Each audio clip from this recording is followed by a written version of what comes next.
Hello everyone, मी Mona Dhakate makeover. आज मला तुम्हाला दोन इम्पॉर्टंट गोष्टी सांगायच्या। सगळ्यात आधी ही माझी एंगेजमेंट ब्राईड आहे, हिला फेशियल हेअर होते, त्यामुळे हिने फेशियल वॅक्स केलेला।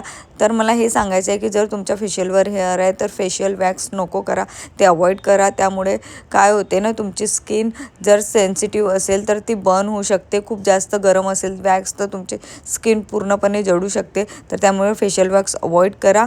आणि तुम्हाला जर सेफ वेने फेशियल हेअर रिमूव्ह करायचे आहे तर तुम्ही ट्विंकल रेझरचा यूज करू शकता।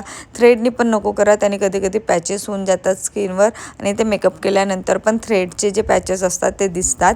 तर ते दोन्ही वस्तू न करता तुम्ही ट्विंकल रेझर यूज करा, ते सेफ वे आहे आणि त्याने काही ग्रोथ वगैरे जास्त येत नाही, नॉर्मल ग्रोथच होते। तर ही माझी एंगेजमेंट ब्राईड आहे, तिचा फर्स्ट आणि सेकंड लुक करायचा होता। तर फर्स्ट लुक मी साडी वरचा तिचा करून दिलेला आहे, सेकंड लुक पण तुम्ही थोड्या वेळात बघणारच। तर मला दुसरी गोष्ट ही सांगायची आहे की हिने विचार केला की मी ताईचा मेकअप एंगेजमेंटला बघील आणि मग ताईला बुक करणे। तर तिचा वेडिंग 3 मेलाच आहे।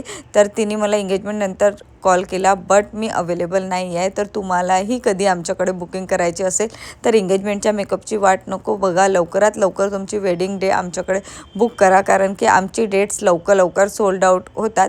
तर तुम्हाला पण डिसअपॉइंट व्हायचं गरज नाही पडणार। आणि तुम्हाला आजचे मेकअप कसे वाटले कमेंटला नक्की